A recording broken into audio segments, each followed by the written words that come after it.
Hi, I'm Randy Hollenbeck, and this is the Music Roundtable.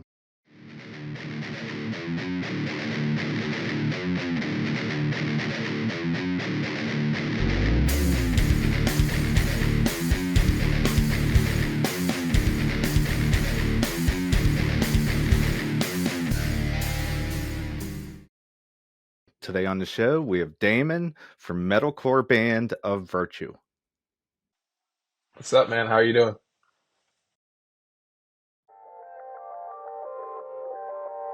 I had it all, cause I had you. I fucked it up. I wish I knew that this is hell that I put you through. I told you that I tried, but that wasn't true. I'm filthy, but coming clean. Made myself sick, yeah, it's a disease. No, I don't want no sympathy. And now I'm just a memory. Drink to numb the pain till I'm sober. Sleep until this bad dream is over. Don't call me a disgrace. Not proud of my mistakes. Show me there's a way that life's not over. If I wake up sober. I just wanted to start out by digging into some of your background. What got you into playing guitar? And was it like a band or a song or what? Oh man, playing guitar honestly was kind of a survival mechanism in a weird way because I played bass a lot of my like quote unquote like heavier music career. Like I started off playing like in punk bands and I just always I like bass. I like having that rumble and that foundation. The downside is all of the bands that I played in, the guitar players never wrote anything or anybody else. We kind of just sat around with like our thumbs in our butts, and we are like, all right, I guess I could either wait for someone to write something or I can attempt to do it. So I started kind of like making guitar licks on the bass, and then realized, well, let me just try adding two more strings to it, and I hated it, to be honest. At first, I did not like playing guitar. I thought that it was weird. Like the strings are flimsy, and I don't like chords, and it's just I don't know. It was a little much, but I actually started playing guitar at the beginning of this band, so like around like '08, 2009, 2010, like so again, wasn't very comfortable with it, but it was just a matter of like I just don't know anybody else that can get in my brain. So here we are now, and apparently I still play guitar. So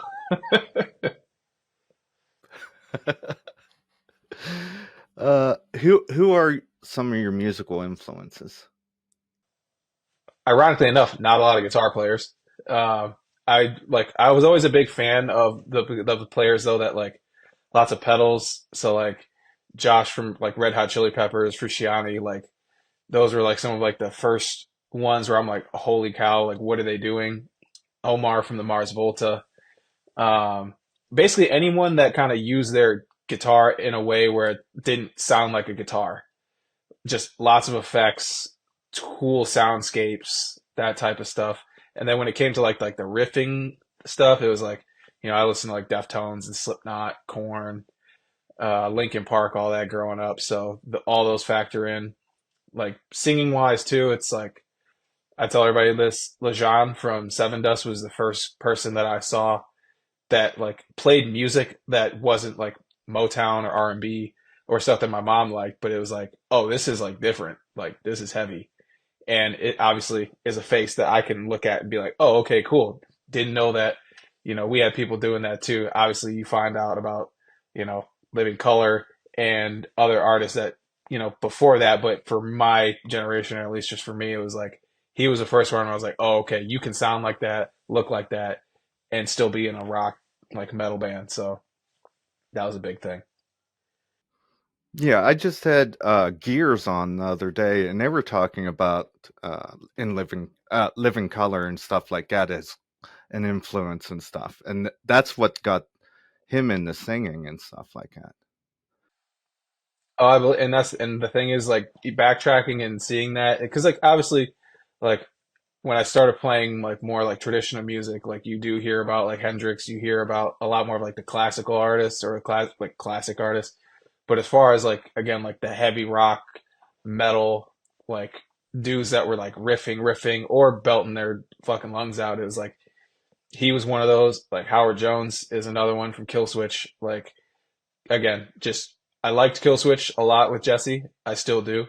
But there was something different about those Howard records where I was like, oof, like you just hit like a nerve or like a thing where I'm like, I get chills even thinking about it right now. So, Now, you were mentioning about pedals and stuff. Do you use a lot of effects? not as much anymore.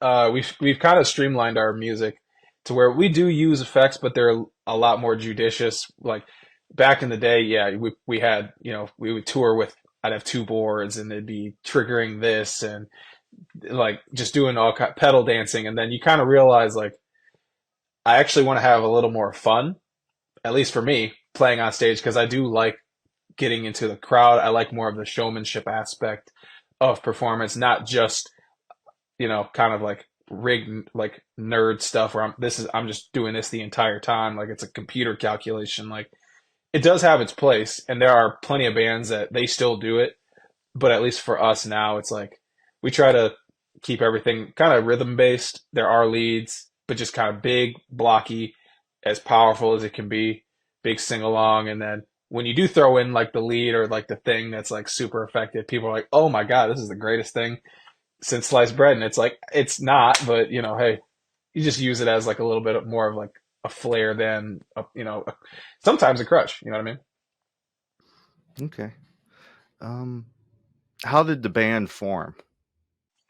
Myself and our other guitar player, Mike, were the ones that started it, and again, played in old bands together. One of those things where at the time, I was being a knucklehead, so I needed something to put more of my time and energy into. And I don't know, we just wanted to take it again a little more serious. Like, we played in like punk bands, we played in like hardcore bands, but around like that time it's like nobody was doing like more of like the melodic, more of like the singing and like kind of technical. So like if anybody's ever heard like the beginning stages of our band, it sounds completely different than it does now, but it was all necessary because it kind of fostered that creativity, that experimentation. Like what I was telling you with playing guitar, like I had no clue what I was doing. I had no idea how to write a song. Like so it's all right, we just kind of figure it out as we go. And he and I are still rocking here, sitting, now. So Now, you guys made up the core of it, and then you found other members for the band. How did that? Did you put out like auditions or? we did a while ago, but it's just I don't know. It never sat right with us where it's like trying to find like complete strangers.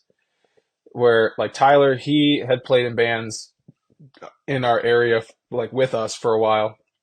So then when we lost our other singer, we actually had a couple tours, like small tours coming up. So we just hit him like, "Hey, do you want to come out and do it?" And he's like, I've never toured before. We're like, man, it doesn't matter. We don't care. Like, we can't cancel the shows, so we got to figure that out some way. And that stuck. Ryan is the only one. It's kind of a newer thing. Like over COVID, we were talking and we had found him online. Didn't really know anything about him, but we just talked and kind of developed a relationship so that once it came time to working on Omen, flew him out on a whim, had a chance to hang out and kind of get to know him in person, and it worked out to where he's been a great fit and has been rocking with us since. So again, kind of went back on what I just literally said, but it's one of those where interesting times are going to call for interesting measures, I guess. How did you come up with the band name? Again, kind of simple. Just given that time of my life, it was one of those where it's like you always aspire to do better than you did the previous day, and even if you have a setback, you don't let it ruin everything that all the forward progress. And that's just kind of it's just more of like a strive or like a call for greatness, at least for us as like the core of it, and then use that to put everything else out into the world. So Okay. What city are you based out of? Lansing, Michigan, capital city. A lot of people think it's Detroit, and Detroit used to be the capital, but it's not anymore. So sorry to disappoint anybody that thinks we're from Detroit. We're not. Okay, I wanted to go into a couple of your songs. Sober. Now, I was looking at some of the lyrics for that, and it seemed to me like it was like when you hit the chorus where it says drink to numb the pain till I'm sober, sleep until the bad dream is over. It makes me think like there's like bad depression going on during that time. Oh, I mean, it's a lot. It's a kind of a two-pronged song because Tyler and I wrote that. Tyler was having he has issues with depression and anxiety and some other, mental health things that he openly talks about and advocates for. Myself, again, this is kind of an extension of, I used to have a bad drug and alcohol problem when I was younger. And there would be points where, again, you would do the thing that's harming you. But when, I was fucked up or when I would make somebody angry or do something stupid, it's like there's that self-loathing feeling. So you kind of just keep pushing into the thing that's harming you, even though you know that you shouldn't, because at least in the moment, it is taking away a little bit of the shittiness of life.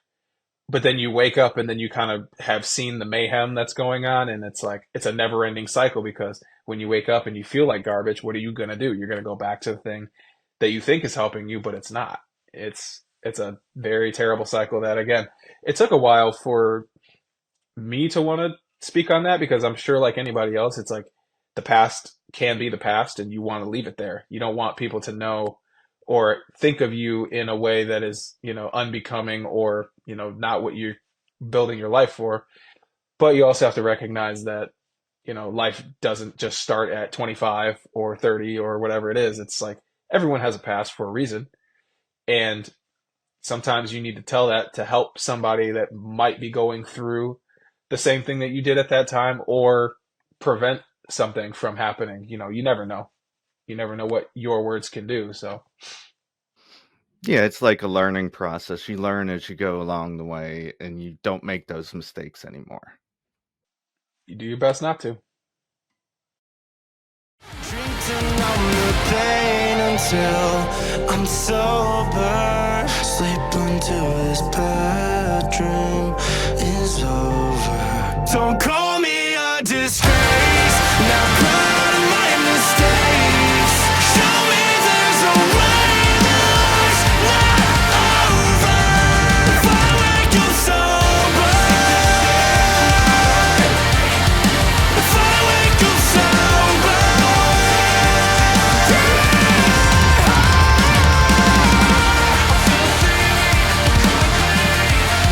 If I wake up sober.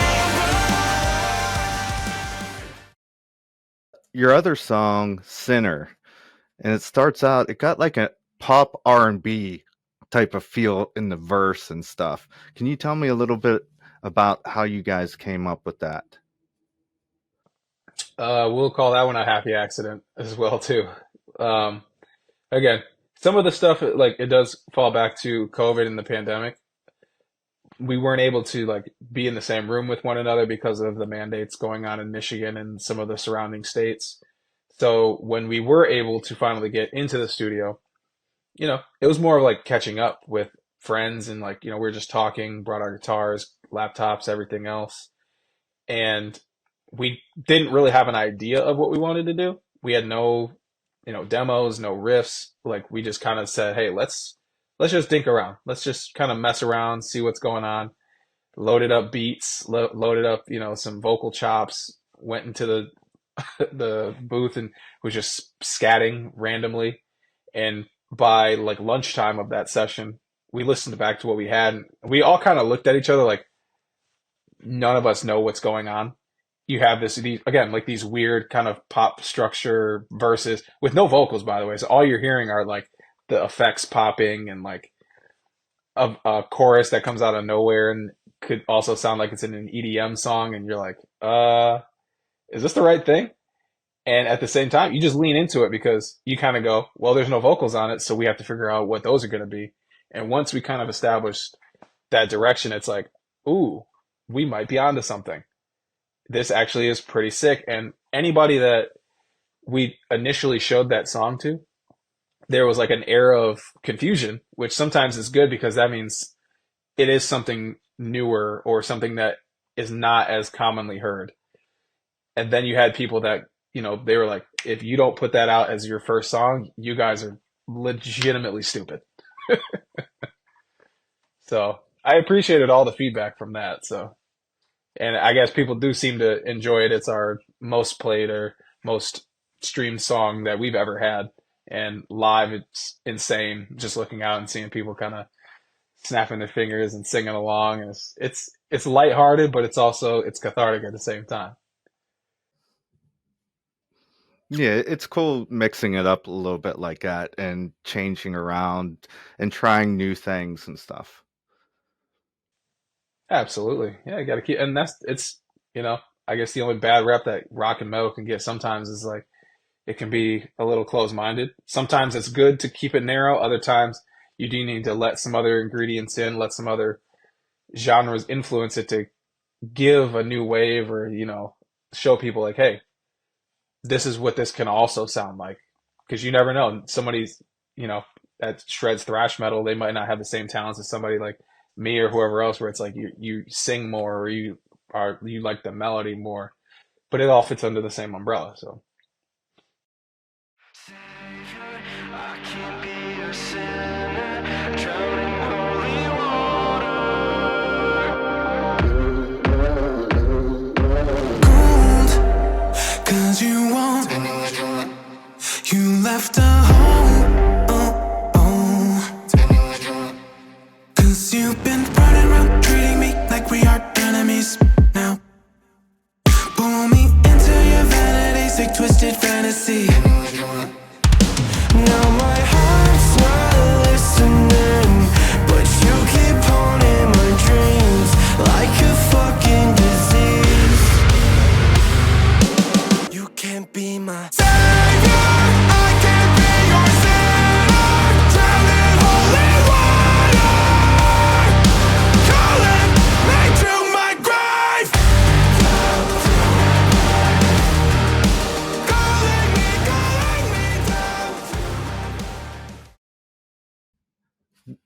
What do you guys got planned for this year? a lot. We're about to go on tour with a band from Sweden called Dead by April. That's actually coming up next week. So if whoever's hearing this, whenever you hear it, pick up some tickets, come see us. We have some headlining dates in between.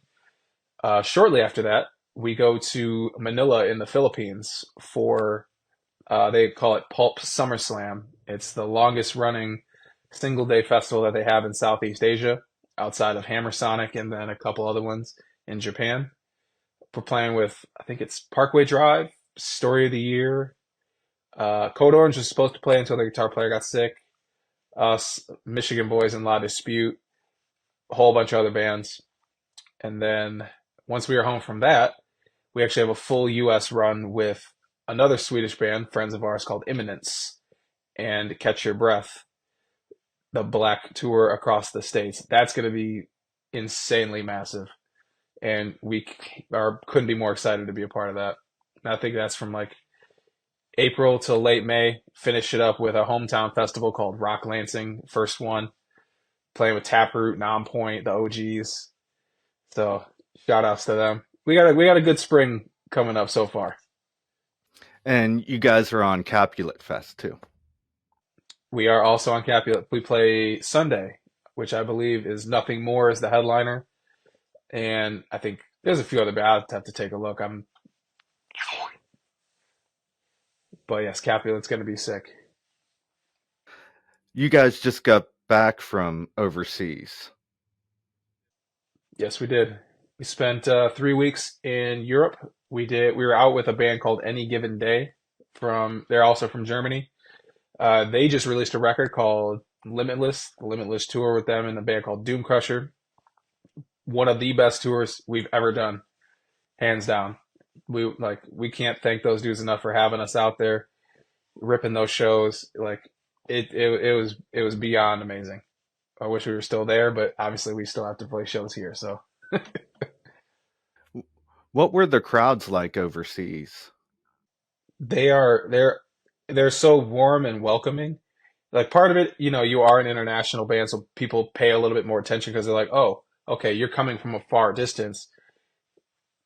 It again just makes you kind of focus in, pay attention. But each night, like, and this is to be fair, like we didn't really know much about any given day before we accepted the tour, but when we get there and like right off the rip, you're playing these enormous, 1,000 cap plus rooms that are sold out. You have your fans there, but they're all also with theirs, and it's like it's a dream come true. It's you're making new fans, but you're also growing your own audience, and each day, it just felt like it was getting better and better and better and better. So it's a second home. How can we get a hold of you? Facebook, Instagram? All of them: Facebook, Instagram, TikTok, email, YouTube, whatever this platform is. I don't even, I forgot what it's called already.